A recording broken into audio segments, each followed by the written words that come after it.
Hi, thanks for watching my video. Today we are going to replace the front brake rotors on a Honda CBR. So I know one of my brake rotors are warped. It's going to be the left one. In a way that I know to check to see if a rotor is warped or not, this is the easy way. I pump up the brakes, and once the brakes are good and firm again, then I go ahead and roll the bike into the shop. So the brakes are pumped up, they're firm, they're solid. So now I roll the bike from the driveway into the garage. I do not grab any brake when I stop the bike. I just let the bike roll and then just manually stop it without using brakes. So we're going to put it up on stands. Easy enough. I get a lot of questions about what stands I use. I only use pit bull stands. You can go buy what you want. Pit bull seems to be the best. If you're looking at pit bull stands, go out to Craigslist. Typically you can find a $200 pit bull stand for $70 or more, $70 to $100. I probably own around 10 pit bull stands, so if I can get them for $70 to $100, that's a really great deal. It saves me a little bit of money over buying new. Pit bull stands are absolutely indestructible, so no worries there if you're buying one used. So simple enough, all we're doing is taking the front wheel off at this point. So you're going to take your brake calipers off. We already loosened the axle bolt. We're going to pull the brake rotors out. So when we rolled the bike into the shop, we knew that one of the rotors was warped. I know it to be the left. So when we remove our caliper, we want to do it very gently, very smoothly. Typically in my video I would tell you to give the caliper a little twist, but if you do that, the fluid coming out of one caliper can go over into the other caliper and tighten up those brakes. So we just want to slide our caliper off the rotor as gently as possible if we're checking to see if one of the rotors is warped. So my right caliper was a little bit tight when I slid it off of the rotor, so I know that that caliper was still trying to grip the rotor. Now this rotor slides right off, or this caliper slides right off the rotor, as I would expect it to. And it's not that your rotor is that far off, but see how easy that just slides right off the rotor. It should have been a little bit tighter than that. So when you're going down the road and that warped rotor is flexing, or whatever you want to call it, as the wheel goes around, it's pushing the brake pads, it's pushing those pistons inside the caliper back into the caliper. Very dangerous, because you're going down the road at speed and you're coming up to a turn, and you want to just scrub off a little bit of speed before entering that turn. Or you're coming up behind a car and the car slams on the brakes and you need brakes immediately. You grab a handful of brake and there is no brake, and you have to give your lever a couple of pumps before your brakes come back, and then you feel that shudder of a warped caliper. So it's pretty dangerous. So if you're experiencing this, then I would say definitely consider replacing your rotors.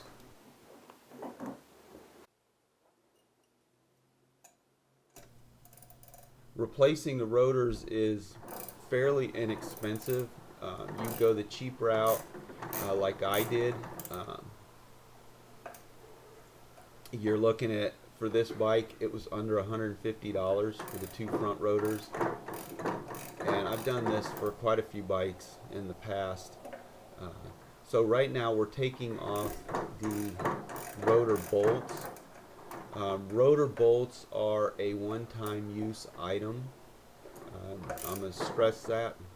Rotor bolts are a one-time use item. You can reuse them. I'm going to get flamed. Whoever's, there's going to be some troll that's watching this video right now. He's going to flame me. Yeah, you can reuse your rotor bolts. If you don't want to pay for them, they're pretty expensive. They're almost $5 a piece. So here's the rotor I'm going to put on. This is a Chinese-made rotor.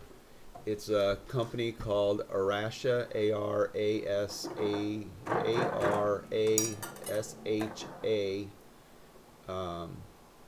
Your rotor that comes off is directional.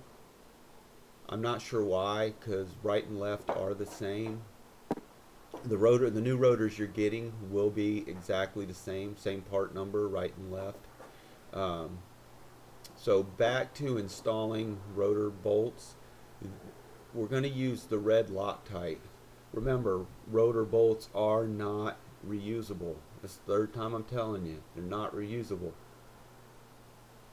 You can reuse them though, but you need to make sure you have a torque wrench and you're using Loctite. I'm using red Loctite on mine, and I'm using a inch-pound torque wrench, a small inch-pound torque wrench, to torque them down. Rotor bolts are, it's a soft metal, and it's very easy to break these off. Very easy to break these off. So do not over torque them. Use the exact torque specifications. Do not use a foot-pound torque wrench. And when I say don't use a foot-pound torque wrench, most foot-pound torque wrenches have a super long handle on them, and you can go past the actual torque specifications very easily and snap that rotor bolt off into the wheel, and then you're spending an additional hour trying to get that rotor bolt out of your wheel. So you see how small my torque wrench is. It's not very big.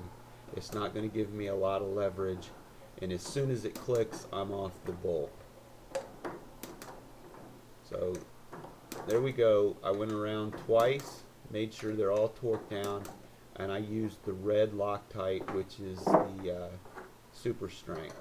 Once you have your rotors on, it's a great idea to go ahead and balance your wheel.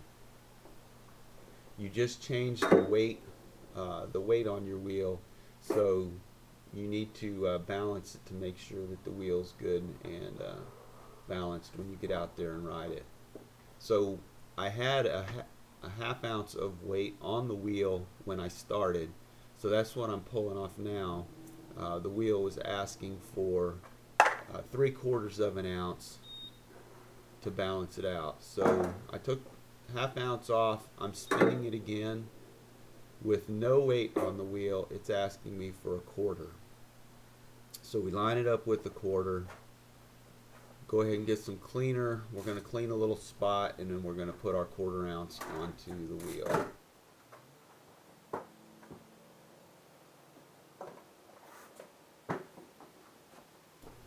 So the cleaner I use is a little bit of greased lightning sprayed onto a paper towel. Greased lightning does a great job of getting any dirt, debris, oils off the little section of wheel that you're going to be placing the weight. You don't want to let the greased lightning set on your wheel for any amount of time. It will discolor the paint. If you're using it on a aluminum wheel, it'll definitely discolor the aluminum. It actually makes that part of the aluminum wheel prettier if it's a polished aluminum wheel. So I just put the 1/4 ounce on. I'm spinning the wheel again. We get 0. That's what we always want. Now we're assembling the rear wheel again. I like to use marine grease. I use Lubrimatic marine grease anytime that I'm doing axles and my wheels. We're not really worried about performance. We're worried more about protection. Your bearings that are in the wheels are sealed bearings. We don't need to worry about greasing the bearings. But we do want to put grease on the seals for the spacers.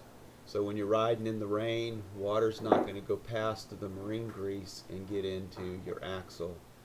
We want to grease the axle, not really for lubrication again, but we want to grease the axle so when the next guy takes the bike apart, the bike comes apart a lot easier. If you don't grease the axle, you're really forcing the axle into the wheel, and then the next guy has an extremely hard time getting the axle back out of the wheel. So let's make it easier on the next guy. The next guy might be you.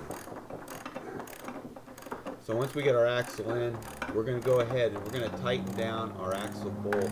We're not going to torque it yet though. We're going to put on our caliper. We'll put our caliper bolts in, tighten them down, and torque them. It's okay to torque these.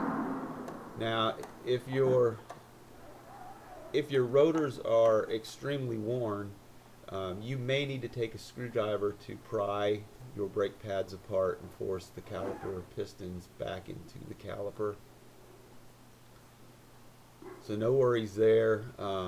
Chances are your new rotor is going to be wider than your old rotor. So yeah, go ahead and separate those pads before you slide the caliper over the new rotor.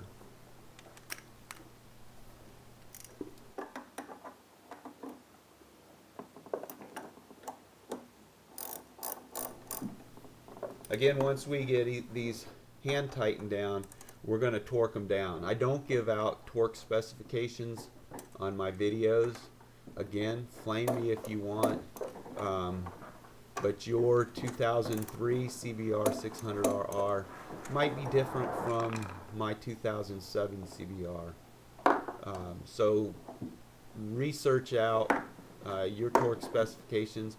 There's a lot of places online that you can Google and get the service manual, the shop manual for your CBR, and your torque specifications will be in that.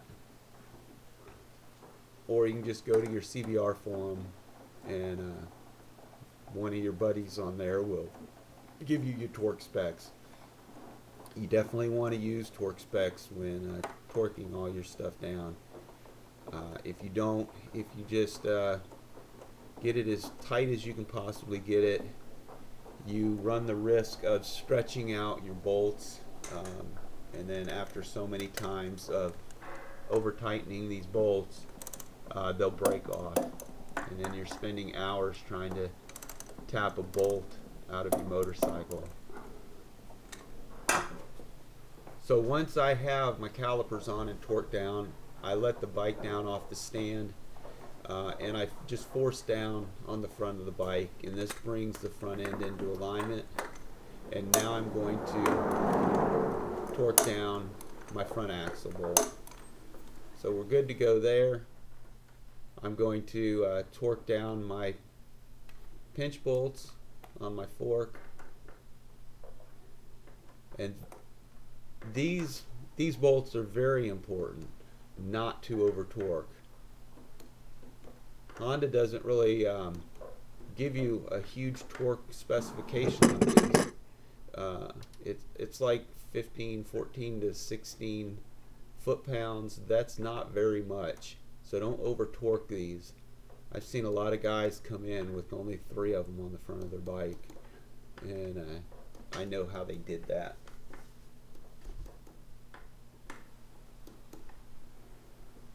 So once you get it torqued down, go ahead and put the bike back up on the stand.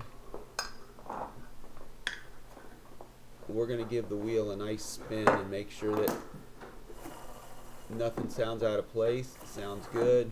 Brakes are working, stopping. And always the last thing before a bike goes out of your shop, make sure the brakes are pumped up and ready to go. You don't want that rider to hit the first turn and not have any brakes. Thanks for watching the video.